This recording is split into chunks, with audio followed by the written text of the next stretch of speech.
Hello, welcome back to the channel. And today we are discussing the worst Kiss songs off of every album.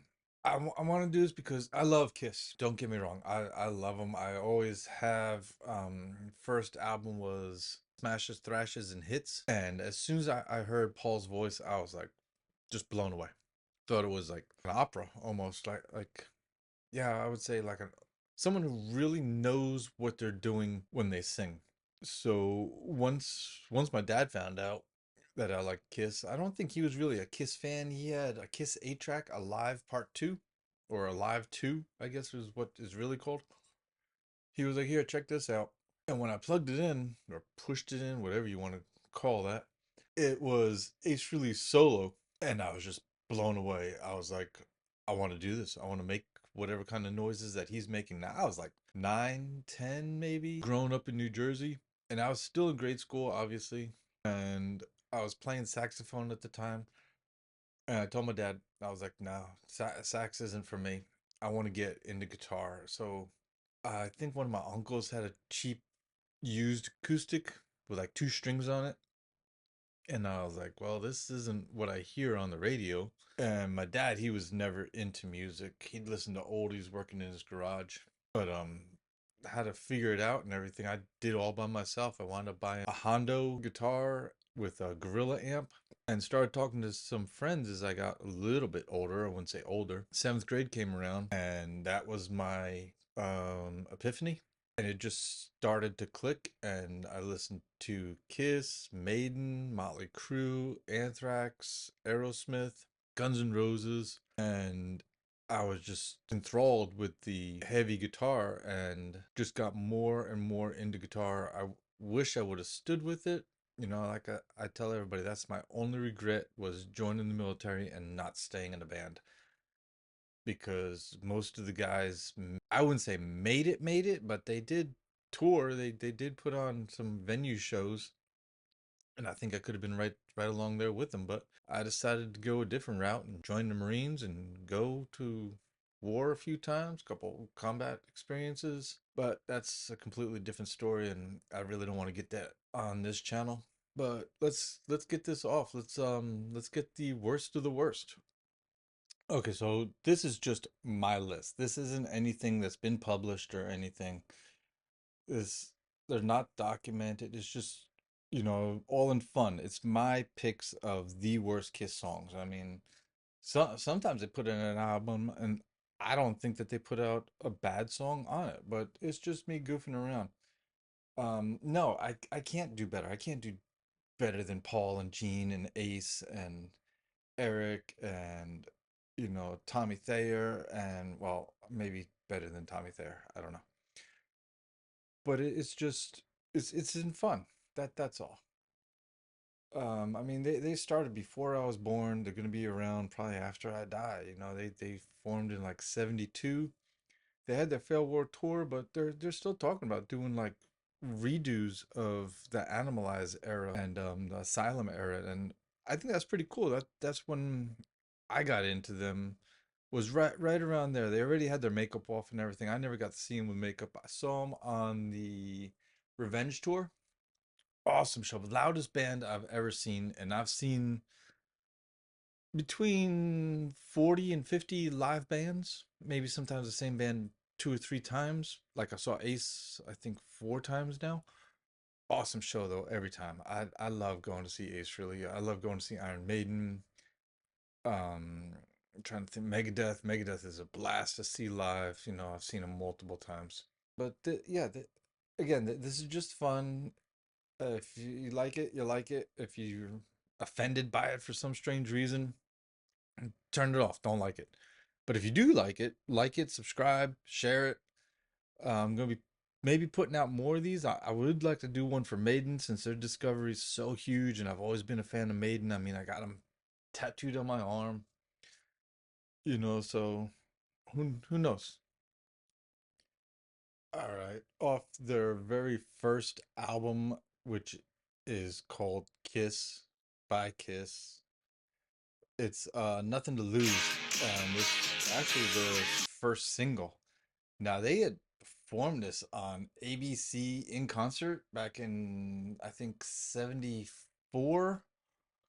And I don't think the producers knew what this song was about, but it's about um coercing your girlfriend into taking the back door, which basically they sing that in the song, which is really weird for a song to be done at that time. And it's got a good groove, but it's like, come on, guys, you couldn't sing about anything else at that time. It's a song written, I think, by Gene, which makes sense. But it's Gene singing, it's Paul singing, and it's Peter Criss, and it says that he's doing scat vocals. I don't know what that means, but like he sings during the song. It's got some piano, and that's, I don't know. I just don't like piano in rock and roll songs because when it transfers over to live, they have to bring a pianist with them. And unless you're paying someone to go on tour with you and play the piano songs, just somebody else in the band learn to play. I mean, I think Ace may have been able to play. Uh, Definitely Peter Criss could have played, but then you wouldn't have the drums. And it's kind of a groovy song. It's got that good hitting on it. So I don't know. But Bruce Foster was actually hired to play the piano on that song. And he did a good job, but it's not, I don't know, it's just a weird song for the times. It's a weird song to be on your first single. It's a weird song to be on your first album. I think getting more into what the fans liked about your music would have been better than writing a song about butt stuff. All right, the next one is Come On and Love Me, and that's off of Dress to Kill. It's written by Paul Stanley, and Paul's voice just singing that just drives me insane. He sounds like a little girl or something, like throwing a fit. Like, don't sound like that, Paul. That's not rock and roll. That's whining. That's complaining. When composing the tune, the lyrics were as a playful narrative portraying Don Juan, who takes the unique lack of offering himself up to a romantic prey. Baby, baby, don't you hesitate, 'cause I just can't wait. Lady, won't you take me down to my knees? You can do what you please. Come on and love me. And Paul saying that he got the musical idea from the Moody Blues. That doesn't sound at all like the Moody Blues. It sounds like somebody complaining and they just want to be loved. Paul, you could have any girl at that time. I mean, it was your heyday, and you write something trashy like that. This is on the same album that hit over and over. It's such a cool album, but what y'all did with this song, it should not have been done. Maybe as a Castaway B-side or something that never saw the light of day. The guitar work is slow, it's just overproduced, and even for that time, it's overproduced. I just can't give this one enough thumbs down for the time for rock and roll, and you're complaining that you're not getting enough love. All right, the next album is Hotter Than Hell. I love this album except for one song, but the album is just awesome. I wish they would have kept this kind of groove, this tone. It's just real basic. You can tell that Ace is just going straight from his Gibson to his amp. There's really no pedals on it. You can't tell. Um, Paul's voice is just crystal clear throughout the whole thing. You got Gene just singing how, to me, how he was meant to sing. And then the drums are just clear. They're super clear on this album. So why would they go and make a song called Going Blind? It's sung by Simmons, and it's the band's first ballad, they say. The lyrics are about a 93-year-old man Agonizing attempt to communicate with a 16-year-old girl. Why, dude? Why would you write something like that? There ain't no way you could fly that stuff nowadays unless you're like Diddy or whatever, that Puffy Combs, or that whole thing that's going on. You know, they ain't like us. The song's original second verse lyric, "Little lady from the land beneath the sea," revived by Simmons for their MTV Unplugged performance, suggests that the song's narrator is a dying sea captain who is addressing a mermaid. I don't see it, dude. I'm not seeing it at all. Gene, you were a demon at that time, which I can see, old demons like young girls and everything.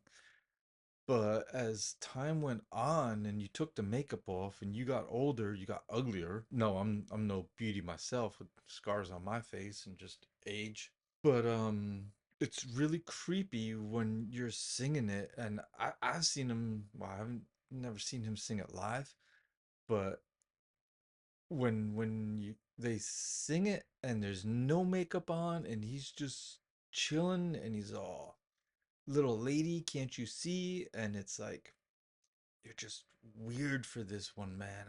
I just can't get behind this song.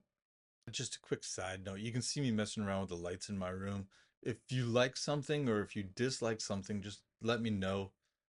I don't like the bright white light on me. I mean, I'm white enough. So yellow, orange, green. I like the green, and I like the heavy green. It gives it that creepy vibe that I kind of want. I guess I'd have to get rid of the big bright red shirt that I have on. Blue's kind of dumb, like too much, I think. Pink, nah. Purple, I don't think so. Red's kind of like creepy, like especially with my eyes. Orange, again, it's too much orange. I wear a lot of red shirts on this for some reason. I don't know why. Just, I look like I'm dead. And back to the white. Nah, the white's too much. Maybe if I dim it? I think if I dim it, the camera changes. Oh, it's off. Okay, back on and way too bright. Kind of like that. I think what I need is a real camera rather than just using my computer camera. I like the green. I like the creepiness. The next song is off the Destroyer album, and it's about a woman that keeps bugging the band. And by now, I'm sure you know which song I'm talking about, but she keeps calling, and I can't come home right now. Me and the boys are playing, and I just can't find the sound. Now, originally, Peter Criss said that this was about another person, a wife of Mike Brand, but then he goes on and he says that it's about Lydia, his wife at the time. And I'm not sure if they're still together or not, but get your story straight, Chris. It's just a overproduced, overdone song. If if I was in Kiss at that time, I would have been like, no, we're not going to this whole theatric stuff with harps and cellos and violins. You might as well just take a whole symphony with you. I mean, yeah, later on in their lives, they did the symphony thing, and that was like the thing at the time. Metallica did theirs, Megadeth did theirs. I would have liked to see Iron Maiden do one, but this song is just, it shouldn't be on this album. I mean, they're coming up out of hell on the album cover. They're all like oversized or bigger than the city that looks like they just destroyed. But yeah, just a few more hours and I'll be right home to you should not be sung on this album. You've got car crashes on this album. You've got demons taking over the world. You've got All American Man, I think, is on that song, on that album. If not, it should have been. I don't know. I just feel like that song fits that album. But I think that they were bigger than what they thought they were at that time, and they could really just branch out and do different things. And it's just, stay with rock and roll, guys. Don't try and experiment with other genres, especially with the cellos and the violins. I don't like violins. I don't know what it is about it. Maybe because they squeak, maybe because they squawk. Just get rid of that stuff. Get it off my album. First, no, I didn't change just to change. I had a practice with my girls, and I was wearing the wrong team's shirt before. So now I'm wearing the just a plain shirt, I guess. It's a trip that we had gone on. Anyway, Rock and Roll Over. Love that album. It's such a cool album, such cool artwork. There's so many deep dives on that, on going over that whole the way they made it and everything. It to me it just looks amazing. It's iconic. Anthrax ripped it off or paid homage to it, however you want to say it. And to me, it's just super. Well, having some technical difficulties right now over here. Keeps going to dark mode or whatever you want to call it. But anyway, it's Hard Luck Woman. Let me read you a little bit about it. Hard Luck Woman is a song by American hard band. Okay, we know it's like the lead singer Paul Stanley, obviously. It was really written by Paul Stanley as a possible track for Rod Stewart. Yeah, I could see Rod Stewart singing that. It seems like there's like an invisible line between those two where they just crisscrossed over each other's work, but never actually like did anything with each other. Writing music for each other, yeah, but I've never seen Rod Stewart playing with Paul Stanley or Paul Stanley joining Rod Stewart singing anything on either of their albums. Actually, I think their voices would go pretty good. It says that they experienced great success with Beth, and like I've already given my opinion on Beth on this. Stanley stated his admiration and love of Stewart's music numerous times, and that Hard Luck Woman was inspired by Rod Stewart, in particular the songs Maggie May. And yes, you really do. I've never noticed that till just now. Hey Maggie, and yeah, Hard Luck, yep, and you wear it well, yep. Wow, wow. They just really roll over each other. And it says that it's a gentle folk rock. And it's sung by Peter Criss. The single was attempted to follow the success of the hit single Beth. Again, more about this. Beth. Version of Hard Luck Woman appears on Kiss 1977 Alive 2. Kiss also performed the song during the MTV Unplugged. Yeah, I could see it as Unplugged. But how it made it onto Kiss Alive 2, they were supposed to have been showing what they can do live. And to me, that is not something that you can do live. You can, but it sucks. It's just a really weak attempt. It almost sounds like a cowboy song. And I'm not a country fan at all. Maybe that's why I don't like that song. I don't know. Just not a fan. All right, the next one I know people are going to be mad at if you haven't already been mad at all the others. Love Gun off the album Love Gun. The title song, and it's been played on every Kiss tour since its release. Stanley has cited it as the Kiss song he is the proudest of writing, but the solo is a direct rip.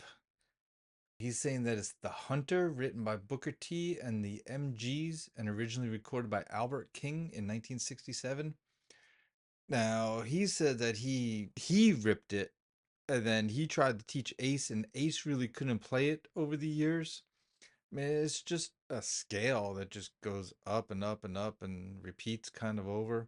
I can't play it, but I don't know. It's just a boring, boring song. The beginning sounds good and the verses sound good. It's that chorus. It's just Gene should have never been like, hey, yeah, I'll sing high when it comes time for choruses. He should have just stood with the tough demon sound voice, the real rough, the revenge raspy that he has on that. If he could have done that back then and just kept that rather than the high singing along, maybe leave that for Ace or something. I don't know. He should just left it rough, and it just kills the song for me. The whole singing that your member is a gun, love gun sounds amazing. I love that. I love how on the original vinyl it came with like a little fold out kind of pistol thing, and I have one of the originals on vinyl, but I don't have the pistol, and I'm really upset about that. I wonder if they'll ever re-release it with the pistol. I think that'd be kind of cool. So I said I wasn't going to do any live songs off of Alive 1, 2, 3, the Symphony, but this is off Alive 2, but technically it's not a live song. It's Rockin' in the USA, and Gene sings it, and it just it's my least favorite. I mean, it's a good song. It's just my least favorite on there. The demo is pretty cheesy. I don't know if y'all have ever heard the demo. That's not on Alive 2. It's on something else. I'm sure if you did a little digging, you could find it. Um, I just don't know why they never played it live. It's no rocket ride, don't get me wrong on that, but it's a good song. It's just my least favorite of that whole album. And it it's good. It's just the bad song on that album. That's how I'd put that. It seems like a lot of these I'm not liking are Gene's material. Actual ones that he wrote, I'm thinking maybe I don't like his writing style. And this one's off of Dynasty. I can't stand that album cover. Oh my God. They say it's supposed to be like the Beatles whenever they did their thing.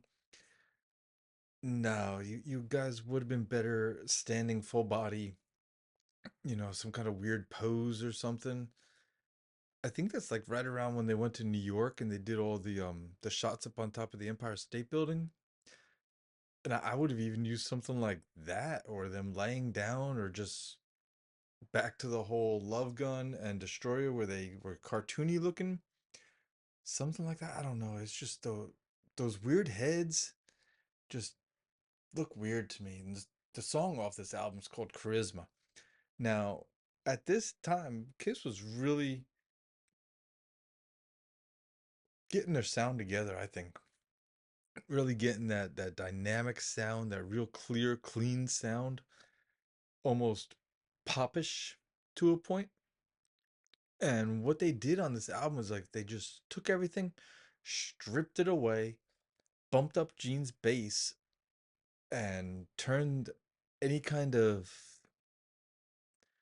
I don't want to say synthesizer on the guitars, but yeah, they got really like the synth sound on the guitars. Any equalization, just it it didn't sound good to me. It sounded like Gene was like, "Hey, I'm here. In a few months, I'm going to be leaving and going to Hollywood. So let's promote me. Let's promote my sound." And I've really never enjoyed Gene's bass tone. I mean, you you gotta admit it's not a good tone. Yeah, he's a good player. He's not a great player by no means. He's, I'd say, average at the best. And like I said before, no, I've never sold millions of records. I've never, been touring around the world. Yes, he is a better player than me, but there's a lot of other bass players in the rock and roll world that are better than him. But that's my. All right. Speaking of Gene Simmons, we're gonna go and we're gonna kind of glance over the music from The Elder because nobody liked it. I mean, they didn't even tour. How do you release an album and not back it with a tour? I think Anthrax did that on Stomp 442, maybe, because I don't remember them doing anything for that after really anything after Precedence of Time. But that's we're not talking about Anthrax right now. We're talking about Kiss. I by Gene Simmons. Dude, Gene, you're not writing good stuff as far as I'm concerned. I think Paul's a way better songwriter. Ace, better songwriter. Even Chris, better songwriter. Tommy, no, not a better songwriter. Sorry. But I think it's supposed to be their anthem for this album. I really was expecting, or they were expecting, for people to stand up and sing and cheer along with that song. They should have just let Gene do this and put out Killers at the same time. Kind of like how they did with their singles, their single albums, which I didn't do. I didn't add that in this for some reason. I don't know why. Best albums, Ace Frehley's worst albums, Gene Simmons. Um, we'll leave it at that. You could just say that that's how we're gonna review that one. But yeah, and what's weird is Gene Simmons was like one of the second or third Kiss albums that I had bought, and it was just trash. I was like, wow, this is Kiss. But I'd gotten Ace Frehley's few months afterwards, and I was like, oh, this is Kiss. But back to the Elder. The Elder is a really cool concept. about the boy and meeting like the gods and stuff. I really wish he would have, found somebody in Hollywood at the time to make even like a short movie of what he was envisioning, or like a comic book, like not a manga, but like a more serious comic book. I don't know what animated story or something like that. But yeah, but I no. No, don't do it. Don't just sweep it under the carpet like you did the whole thing for the Elder. Okay, so the next album I just don't like, and I've never had it. I don't want to buy it, but like I got about 200 records right now, or vinyls, whatever you want to call them. I'm not a hipster. I just call it, use a lot of 80s terminology, I guess. But the album Killers, really, I didn't even hear of this album until about 5 years ago or so. But it's Nowhere to Run by Paul Stanley. And it seems like they're just pushing Gene's bass again, and it's just a crummy sound. And I think this is the worst Paul's voice has ever sounded. Of all the albums, he did something on here, and it just doesn't sound like Paul. Like it sounds like somebody trying to sound like Paul and sound bad at the same time. And I think Paul realized it was at this time that his band was failing. They were trying different looks. They didn't look like Kiss. They had that short hair. They were wearing headbands, and it was just weird for the time. And you got to figure Kiss is now 12 years old as a band, and they've done two greatest hits. They've done what, two live albums, and in a 12-year span you're clogging up 4 years right there, where they could have been putting out other stuff. Yeah, I know Alive Part 2 really opened the gates for them getting recognized and noticed and everything, but this Killers, I think this is just a bad album with bad songs, and they could have done better. I think they listened to somebody at this time and they just gave 'em some really bad advice. I think this is where I really dislike Gene. Um, it's called Saint and Sinners. It's by Gene Simmons. It's off Creatures of the Night. Not a fan of what Gene was doing here. Um, there's just a lot of cheap shots in this song. It's like, Gene, what are you? Are you Stevie Nicks? You know, breaking up with a dude? Are you Taylor Swift? Trying to make a song about, ooh, me and Ace aren't friends anymore.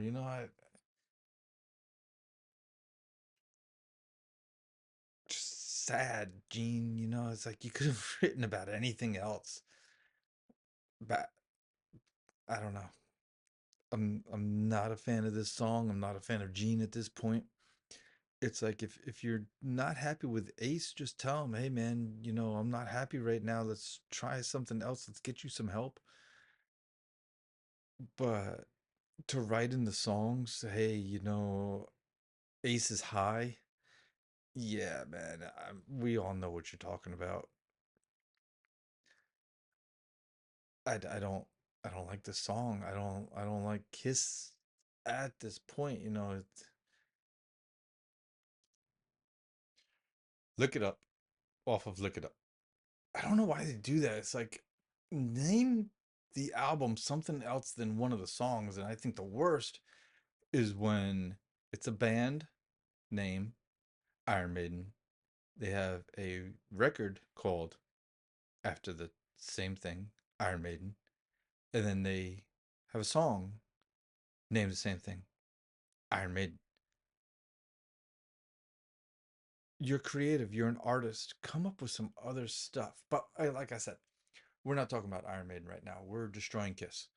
and I really think I am going to do an Iron Maiden one of these if I get enough views.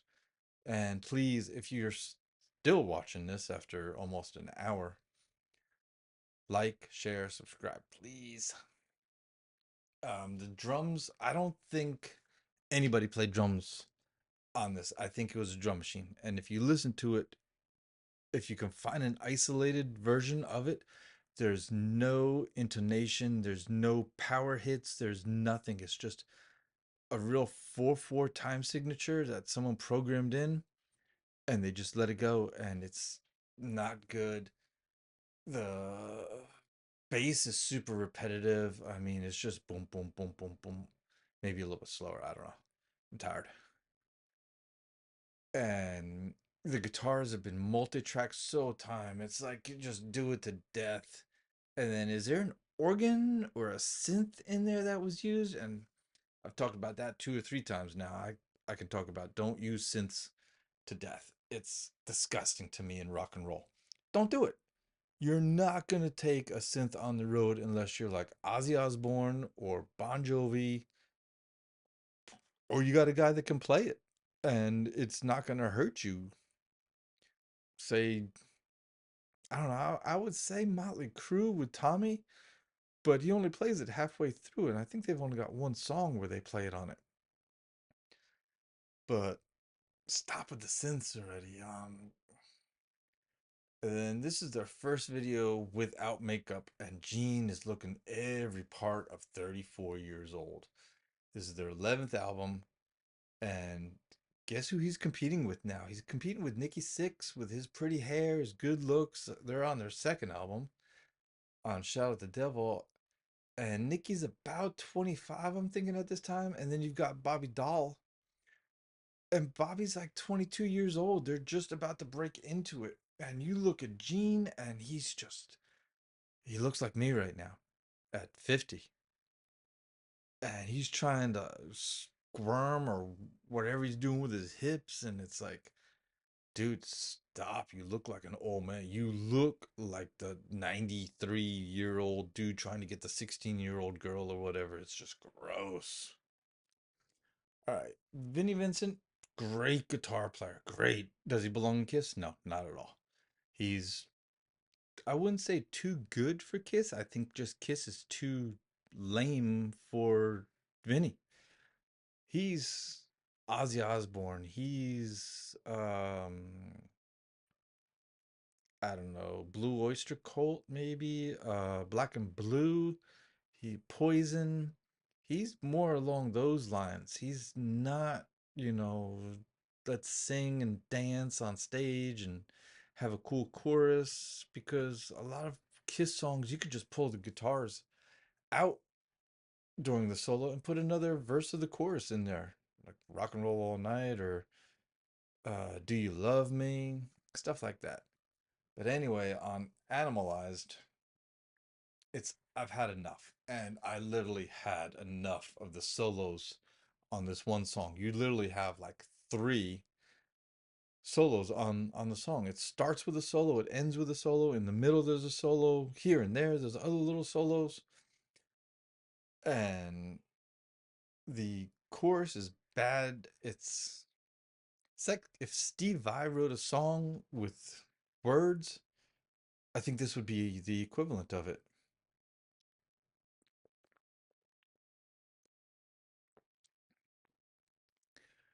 Next one, Asylum. It's written by Paul Stanley, and normally I like Paul Stanley songs versus Gene's, but it's one of Kiss's few songs since the 70s that have been solely created by Paul. Usually Paul and Gene, Paul and Ace, Paul and Desmond Child, Paul and anybody else will write a song together, but this one is just by him, and you can kind of tell. And I say that because it's a weak song. It ruins the show no matter where it is in the lineup, because it just slows down this whole tears are falling. Why you're poppy, you're catchy, you're singing along and everything, and then he just slows it down. It's like Love Gun almost to me. You can't speed this song up. Like in the 80s, they sped everything up. It didn't matter what it was, they sped that song up, except Beth. I don't even think they played Beth in the 80s. But you can hear Paul being multi-tracked to give it more dynamics, but when you hear it live, it just lacks. I don't know what it is. And also what was multi-tracked was the drums. They had two drummers playing, one on real drums and then the other guy on, I guess, electric drums. I don't know. It just sounds weird, and you can hear it if if you turn it up loud enough and you listen. It just sounds weird. But also, though, along with Paul's singing, you can hear somebody else, and I'm wondering if it's Bruce. If Bruce Kulick had some singing in this song, and then is Bruce's guitar doubles for the solo? It sounds like he played the solo twice, and they just slapped them together, and bam, here you go. Here's your solo. The classic outro is boring. Nobody likes just repeating the chorus over and over and over. And that's what they do. It's so popular during that time. I can't stand it. Just end the song, have it run down and just stop or something. Don't just fade it out. That is so lame. Crazy Nights. I remember it came out and I was in junior high and I didn't know who this band was because I saw they looked completely different.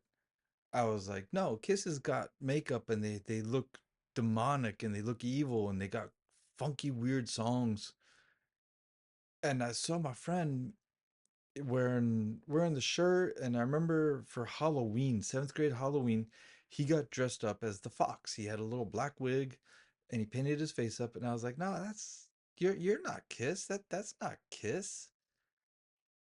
And he was like, no, I'm the drummer. And I was like, dude, I don't know what Kiss you're looking at. That must be a different band or something.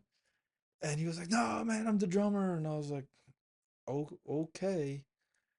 And obviously Kiss had their makeup off by this time and everything. But they sounded great. I mean, and you ask anybody what the mid 80s, I guess, Kiss sounded like, and they sounded fast, they sounded loud. Um Eric Carr destroyed the drum set. You know, he would hit so hard and he was on beat and he threw a lot of cymbals in there and it was just tom after tom after tom and then destroyed it. They had Bruce Kulick on guitar, just laying down great riffs, new one to play, new one to hold up and everything, and let just Paul's voice sing. He would just hit, like a G chord, and Paul's voice would just resonate. And I really think this is the point where Paul was like, I can sing. I know how to sing now. And I think that's when he just, Jesus. Oh, so I'm sorry, I'm reading about this, but it was like just random or something. And was Paul really expecting us to sing along with what he wrote? You know, us to, I'm gonna walk how I walk, I'm gonna talk how I talk. And it's just, I don't know where he was going, what he wanted us to talk like or how he wanted us to walk, but it wasn't a sing-along song to me. He had other great songs on the album, but not that one. I don't think so. It just really seemed real feminine, and well, I know that's what they were kind of looking for in their look at that time, but it just wasn't tough. All right, here's another one that's just a bunch of random songs that they re-released again, and it's smashes, thrashes, and hits. And I don't know why they threw the word thrashes in there. Kiss was never a thrash metal band. Yeah, smashes, hits. Yeah, maybe some other word, but not thrashes. I don't know why they thought that was cool. Well, there are two new songs on this album, and I had to pick one. I like them both. Sorry, but surprising, this is my first Kiss cassette. Okay, I got it and I bought it at Woolworths in Menlo Park Mall, New Jersey. And I got my dad's van and I remember push and play and I was like, wow, this is really good. And then it was like, oh, I've heard this song before for the next one. And then I was like, oh, I heard this song also. And I didn't understand it. And my dad was like, what's wrong? And I was like, well, I have these songs. And he's like, oh, it's like a greatest hits.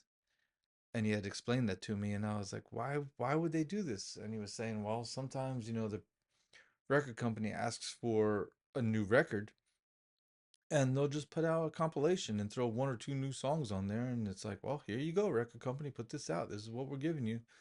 And if you look back at that time, Kiss wasn't doing so good. They had their crazy nights and they were coming off of that and then they were evolving into something new. And it was a heavier, darker theme, I guess, for them. And I think they were missing their makeup at that time, and it was just they're getting older. I think they're approaching 40 at the time, and I don't think they were into the big tours or anything anymore. They were watching the new guys come in and put stuff up and everything, but that's really my opinion on the song Rock Hard. Or You Make Me Rock Hard. It's a cool song. I like it, and I like the other one. You Put the X in Sex, I think, is on that one. But they're both good songs. I just had to pick one, which was on Hot in the Shade. We go back to this whole pedo thing, and it's King of Hearts. And I just find it creepy when they sing of teen girls. Why do they always have to give the girl a number? Christine 16 or I'm 93, you're 16 from Going Blind. And this one's a little better. She's 19, but at the same time, Paul was 37 at that time. And it's not as bad, but it's still kind of creepy. And just King of Hearts, just don't put the age number in there, dude. Just talk about, a chick, a woman, a girl, whatever you want. Just, dude, it's so creepy when they do that. Warren did it. She's 17.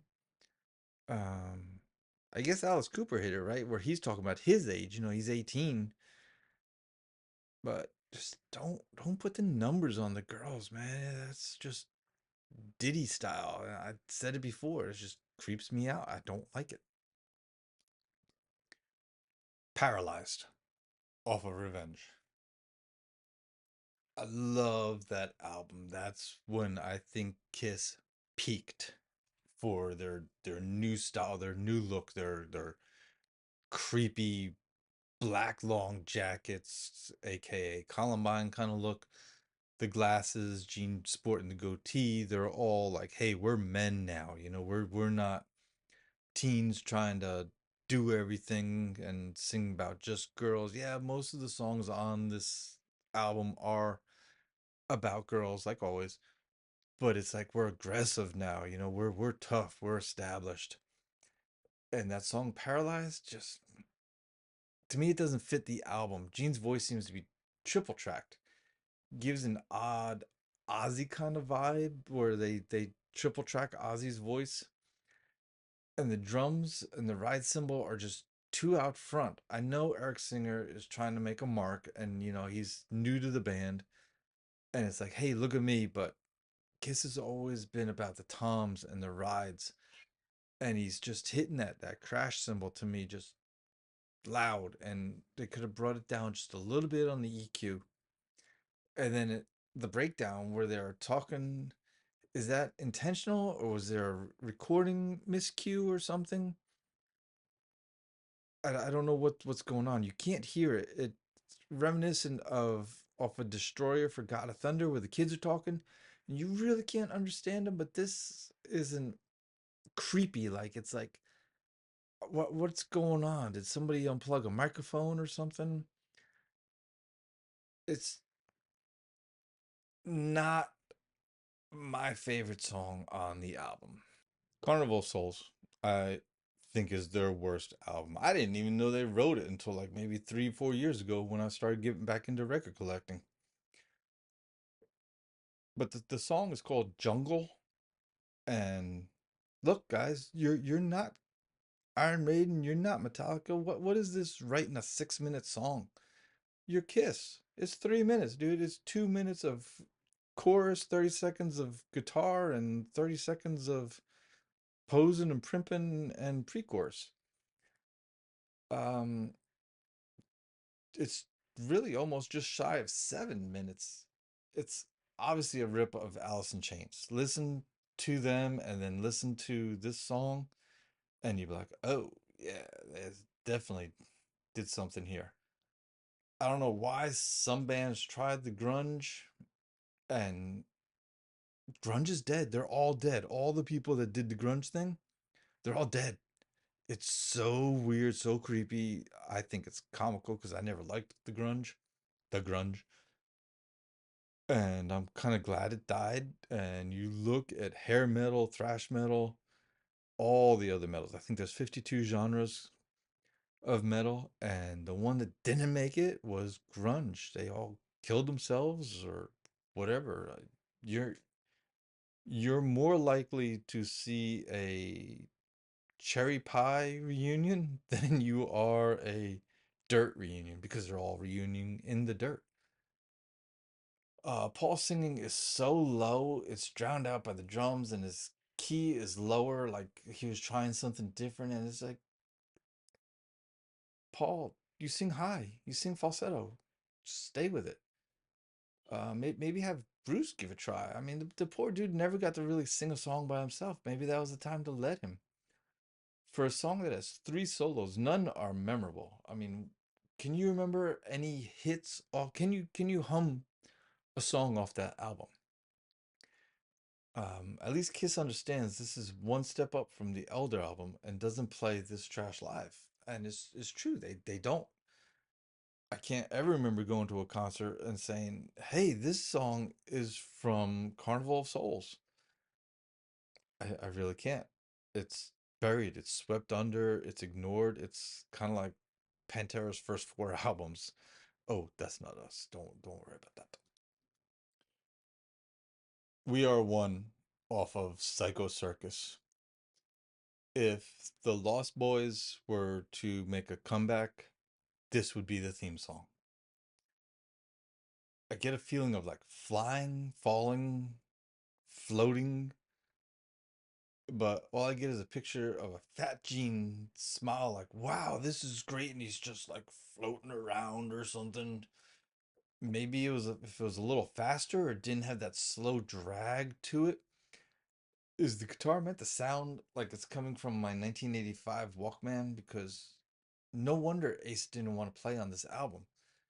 And then you got the tambourine in there. It's just I,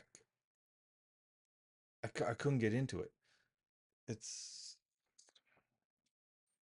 weird. It's like AI. Like if AI were to write a Kiss song, I think this is what AI would write. Sonic Boom. I don't like the album. It's got Tommy on it, and I don't like Tommy, and he shouldn't be allowed to write. Period. And their last album ever was Monster, and the song is Hell or Hallelujah. I don't know why they made this album. They should have just stopped. I couldn't decide which song was the worst. They all suck equally. Their voices are shot. It's nothing new. It's all overproduced. It's no longer rock and roll. It's just radio friendly. It's like shopping for groceries music. They could have this whole album play in a doctor's office and nobody would notice. Nobody would bat an eye. Nobody would be like, hey, this is Kiss. This is the guys that spewed fire and had, beautiful women up on stage stripping as they played. And now they're 90 and sweating and they have to sit down and play because they can't continue. And we're old and we're dying and it's just time to go. And don't call it Monster. It's not a monster. It's a stupid album and y'all look stupid on it. And this is a stupid song.